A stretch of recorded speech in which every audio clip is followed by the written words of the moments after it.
บายดีเนาะพ่อแม่พี่น้องเขาก็สิพามาตำบักหุ่งนะ อันนี้อันนี้แม่นทีมงานกินตับเนาะนี่เนาะเฮ้ย นี่เด้อ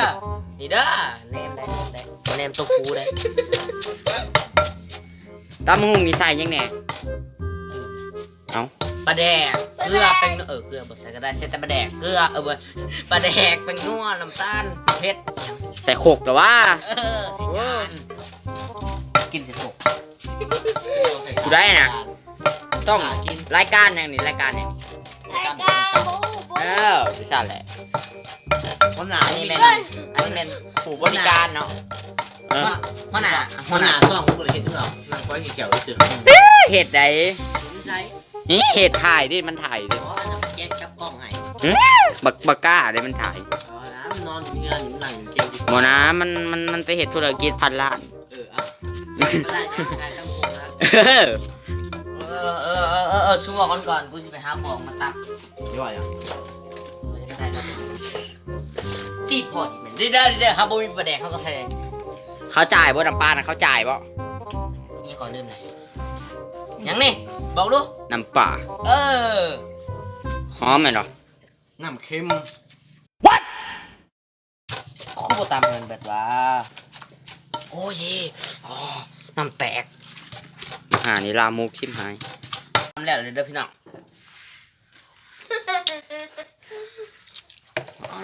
กินคือคนสิตายเหรอชูนี่อึดหิวมันจะใส่ปะ เอ้าเมื่อกินเขาเมื่อคืน จังสั่นวะ มิเรียมึง ไอ้ แพ้ครับ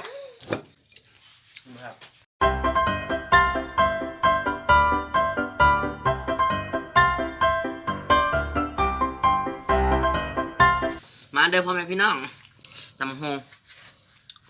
บ่แซ่บบ่นัวมาทางนี้ มาทำปักซองนี่เด้อ ครับ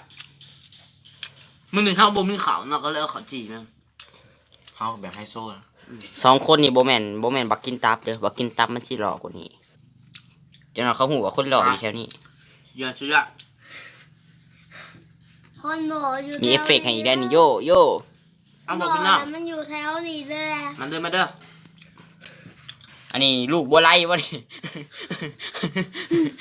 ลูกใครก็บ่พูดอ่ะพูดอ่ะ แซ่บบ่ กดแซ่บกูไม่ฆ่าตำเองสักคน จังสั่นวะ แม่นแล้ว โอ้ยตำหูก็เป็นตาแซ่บเลยพ่อแม่พี่น้องอุ้ยตำแบบบ้านๆเนาะบ่มีปลาแดกใส่ซีอิ๊วโบแมนใส่น้ำปลา หน่อยมันถึงแน่ นี่จะแม่เป็นตาแซ่บอุ้ย อันนี้แซ่บอันนี้บ่ลองบ่ฮู้ บ่เจ้าสู้ก็แม่นมึงนี่แหละมันกระทือแล้ววะอ้าว คอนหนออยู่แถวนี้เด้อ นี่คนรอน้อง ตามผู้ชมเนาะนี่เนาะ เอาใส่ทำดูคือสิว่า อ่ะ มีตำบักฮุงแซ่บเด้อ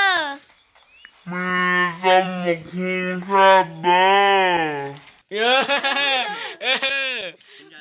มื้อนี้เฮามีเด็กเนาะมื้อนี้เนาะ เอา เห็นพ่อจำเห็น บอกเลยกูว่า มันกินอย่างเดียวเลยแบบบักนี่เฮ้ยมึงแซ่บกูกันเบอร์ใครอยากมาเด้อ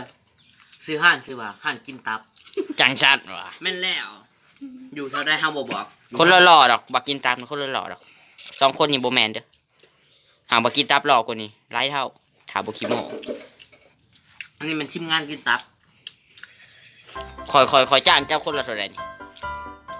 150 ล้าน โอ้ธรรมดาน้อง บาแล้วจ้างใครแล้ว500กีบ เนาะเจ้าเฮ็ดเวียกน้อยเพิ่นจ้ะนะเจ้านายถึงตัดต่อถึงเฮ็ดคลิปอิหยังข้าวนี่แล้วนอนซื่อๆนะจะเบิ่งในเวียกนะ เรียกคนหลายเลย ใครมากกะกดไลค์กดแชร์กดติดตาม Subscribe นั่นแน่พันไลค์ กดทั้งลุมมาเด้อ มีกระดิ่งกดซับสไครต์เด้อ